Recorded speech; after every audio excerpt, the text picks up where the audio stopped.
Howdy folks, Tex Grebner here with Tex Grebner Outdoors. I am big into getting what I want, and if I can't afford it, or if nobody makes it, I generally am pretty good and ingenuitive about being able to figure out how to make it myself.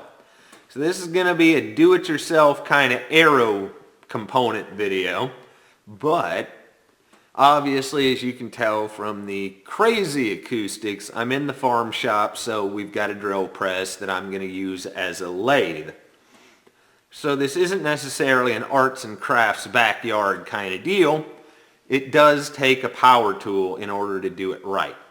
So what I have here is a 300 grain field point to match my 300 grain broadheads.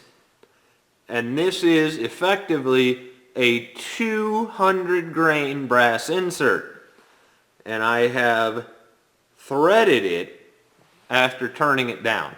Now, why on earth would I want 200 grains of insert as well as a 300 grain point?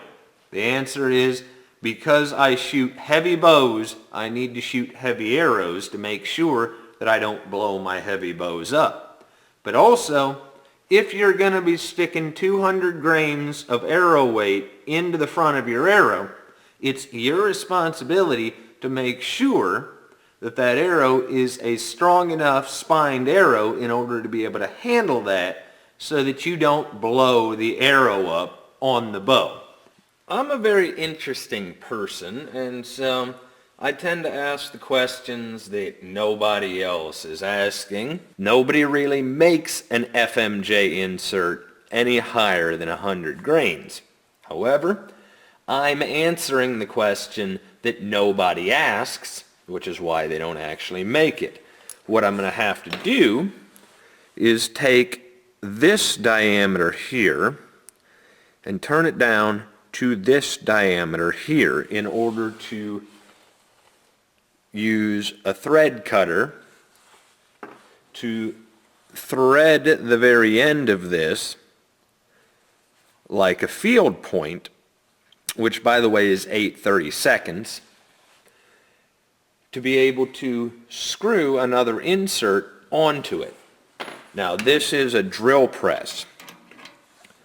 Now what I'm going to do is use this drill press like a lathe. I also have here a piece of angle iron with a good sharp mill file, and I've made sure that this is level all the way across. So I've got a good guide here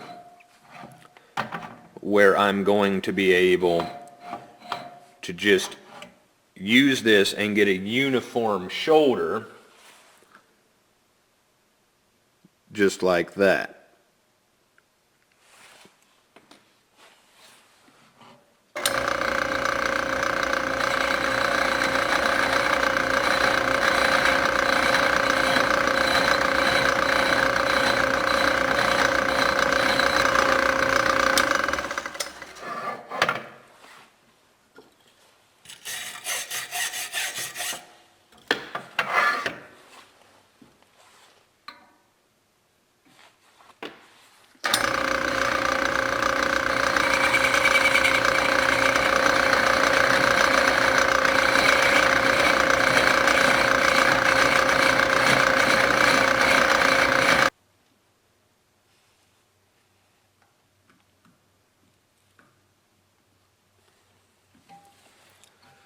Just need to take a little bit more off.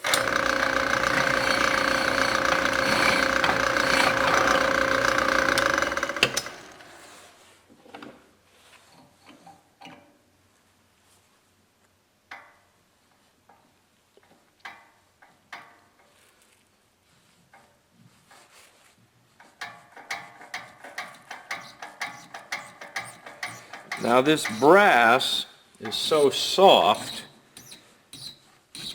that this thread cutter I'm literally turning on just by hand.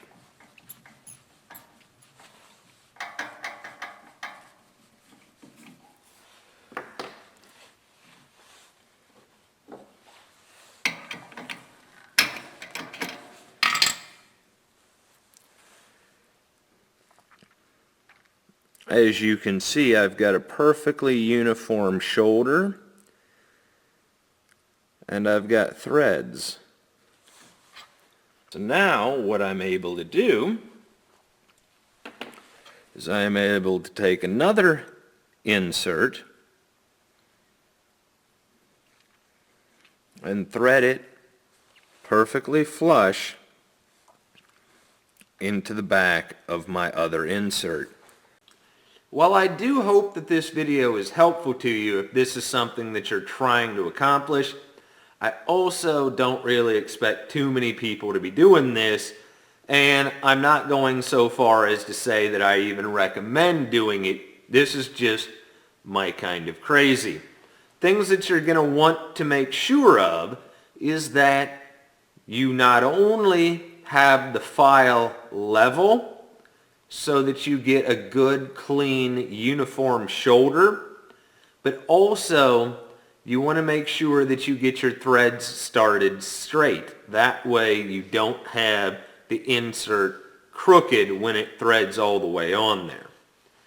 As always, God bless all my sportsmen of America. Join the NRA to protect our rights. Please check out my friends over at SOETacticalleader.com. Thank you very much to those of you involved in law enforcement and those of you serving in the military. And thanks for watching Tex Grebner Outdoors.